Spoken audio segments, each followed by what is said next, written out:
আমি অন্তর্বর্তী সরকারকে বলবো, সাবধান থাকুন। এদেশে মানুষ জীবন দিয়েছে, রক্ত দিয়েছে। আপনারা কোথায় ছিলেন? কোথায় ছিলেন যখন আপনারা রাস্তায় ছিলেন না? তখন আমরা রাস্তায় ছিলাম।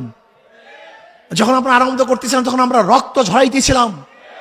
যখন এসির মধ্যে আরাম করতেছিলেন তখন আমরা ঘাম ঝরাচ্ছিলাম।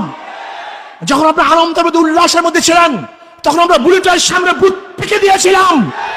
আমরা সেই জাতি, আমরা সেই গোষ্ঠী।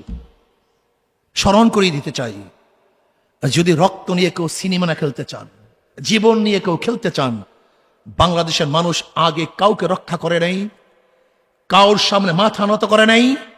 আজকেও বলতেছি স্পষ্টভাবে, যদি জনগণের জীবন নিয়ে, তাদের আশা এবং আকাঙ্ক্ষা নিয়ে, তাদের আবেগকে নিয়ে সিনেমা খেলতে চান, তাহলে আবার এক আন্দোলন হবে, সংগ্রাম হবে। সেই আন্দোলন সংগ্রামের মধ্যে সমস্ত অন্যায় ভেসে যাবে ইনশাআল্লাহ।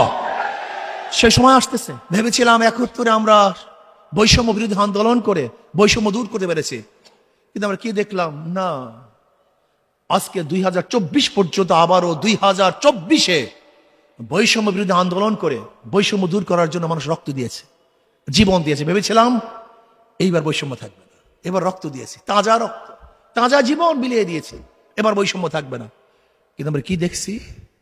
আজও চাঁদাবাজি, আজও গুন্ডামি, আজও বদমাশি, আজও অবৈধ হত্যা, আজকেও খুন, আজকেও ধর্ষণ, আজকে আমার মা বোনদেরকে শ্লীলতাহানি করা হবে, আজকে অবৈধভাবে আমার বাচ্চাদেরকে হত্যা করা হবে, আজকে ডাকাতি হবে, চুরি হবে, দলীয়করণ হবে।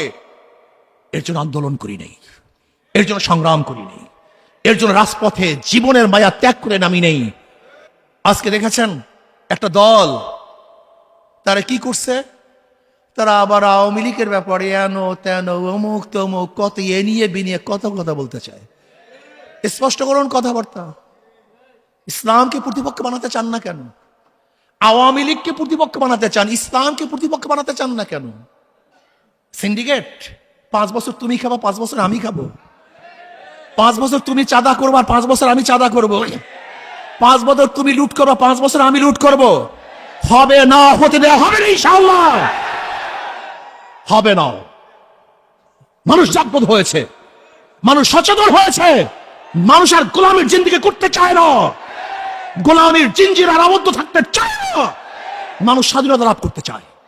বাংলাদেশের বুকে কোনো চাঁদাবাজি চলবে না, দুর্নীতি চলবে না, অবৈধ কোনো কাজ বাংলাদেশে চলতে দেওয়া হবে না ইনশাআল্লাহ। সচেতন থাকুন। সিন্ডিকেট বন্ধ করতে হবে, সিন্ডিকেট দূর করতে হবে। মানুষের অন্ধ নয় যে মার্কা দিবেন আর চক্ষু বুঝে সেই মার্কায় ভোট দিবে, সেদিন শেষ হয়ে গেছে। চক্ষু বুঝে মার্কায় ভোট দেওয়ার দিন শেষ। মানুষের চক্ষু উন্মোচিত হয়েছে, মানুষ কালো চশমা খুলে ফেলছে, মানুষ সব কিছু দেখতে পারতেছে। আমি বিশ্বাস করি ওরা ইসলামকে প্রতিপক্ষ বানায় না কেন? ওরা জানে যে একবার ইসলাম ক্ষমতায় আসে, ওই যে না বলছিল আপনাদের শুনুন যে কালো বিলাই, মনে আছে তো? থলের থেকে কালো বিড়াই বেল হয়ে যাবে। ইসলাম যদি একবার ক্ষমতায় আসে তাহলে ওদের সমস্ত চরিত্র উন্মোচন হয়ে যাবে। অনেকেই মনে করতেছেন কি ইসলাম মনে হয় কেমন কেমন কেমন কেমন কেমন না। ইসলাম আপনাদের, ইসলাম আপনাদের জন্য আসছে দুনিয়াতে, শান্তি দেওয়ার জন্য, মুক্তি দেওয়ার জন্য। যখন জাহিলি যুগ ছিল, মানুষের হানাহানি, মারামারি, কাটাকাটি ছিল, গুনাগুনি ছিল, ধর্ষণ, অবৈধ কাজ ছিল, সেই সময়তেই জানাবে মোহাম্মদ রাসূলুল্লাহ সাল্লাল্লাহু আলাইহি ওয়াসাল্লাম আমাকে নীতি আদর্শ নিয়ে আসছেন, যে নীতি আদর্শ সমস্ত জুলমাত, অন্ধকারকে দূর করে স্পষ্ট সূর্য আপনাদের সামনে উদিত করেছিলেন। সে নাম ইসলাম। আপনারা ভয় পাচ্ছেন কেন? সাংবাদিকরা ভয় পায়, শিক্ষিত মানুষরা ভয় পায়। ইসলাম আসলে আমার ঘুষের অবস্থাটা কি হবে, আমার সুদের অবস্থাটা কি হবে, আমার দুর্নীতির অবস্থাটা কি হবে, আমার ডাকাতির অবস্থাটা কি হবে? এগুলো লাগবেই তো না। আপনার ডাকাতি করা, চুরি করা লাগবেই না, ঘুষ খাওয়া লাগবেই তো না। বরং আপনার চরিত্র গঠন হয়ে যাবে, আপনার আদর্শ গঠন হয়ে যাবে। আপনি চাকরির থেকে যে প্রাপ্তি পাবেন তাতে আপনি যথেষ্ট মনে করবেন। হাই থাকবে না, লোভ থাকবে না। যখন আপনার পাশের চেয়ার চুরি করে, এর জন্য আপনার মধ্যে চোরের লোভ চলে আসছে। কিন্তু আপনার পাশের যখন চেয়ার চুরি করবে না, আপনার মধ্যে চোরের ভাবনাও আসবে না। আমরা আদর্শ ভিত্তিক কান্ট্রি করতে চাই, আর আদর্শ ভিত্তিক রাষ্ট্র করতে চাই। যে আদর্শ ভিত্তিক রাষ্ট্রের কারণে আপনি এমনিতে ভালো হয়ে যাবেন, এত টেনশন করিয়েন না। আর সবচেয়ে বড় কথা হলো, ইসলাম আসছে গরিবদের জন্য, ইসলামের গোটা অর্থনীতি গরিবদের জন্য, অথচ গরিবরা ইসলাম পছন্দ করে না। বিয়াকু ইসলামের জাকাত গরিবদের জন্য, সদকা গরিবদের জন্য, ফিতরা গরিবদের জন্য, ওশর গরিবদের জন্য, মানত গরিবদের জন্য, দান গরিবদের জন্য, ইসলামের গোটা অর্থনীতি গরিবদের জন্য। ইসলামী অর্থনীতি গরিবদেরকে ধনী বানায় আর বড়লোকদের ভারসাম্য রক্ষা করে, আর পুঁজিবিদের অর্থনীতি গরিবকে মারে, ওদের গলা টিপে ওদেরকে গরিব বানায় আর ধনীদেরকে শুধু ধনী বানায়। আপনি কি জানেন বাংলাদেশের গোটা অর্থনীতি মাত্র 20 জনের কাছে, 20 পরিবারের কাছে, এই 18 কোটি মানুষের কাছে যে টাকা আছে মাত্র 20 পরিবারের কাছে সেই টাকা। আপনি কি জানেন অর্থনীতির অবস্থা কি? মাত্র 20 পরিবারের কাছে হয়তো তাদের ছেলে মেয়ে 3-4 জন, এক একজন, স্বামী স্ত্রী 2 জন, আর পোলামাইয়া 2-3টা, বা একটাও নাই অনেকের। এই যে সালমান এফ রহমানের এত হাজার হাজার কোটি টাকার বাচ্চাই তো নেই। আমরা কথা বুঝেন না কেন? এই যে আমির হোসেন আমু টাকা ছাড়া কিছু বুঝতোই না, কোনো বাচ্চাই নাই তার, আপনারা জানেনই না। এই যে ওবায়দুল কাদের, তার কোনো বাচ্চা কিচ্ছু নাই, আপনারা তো জানেনই না।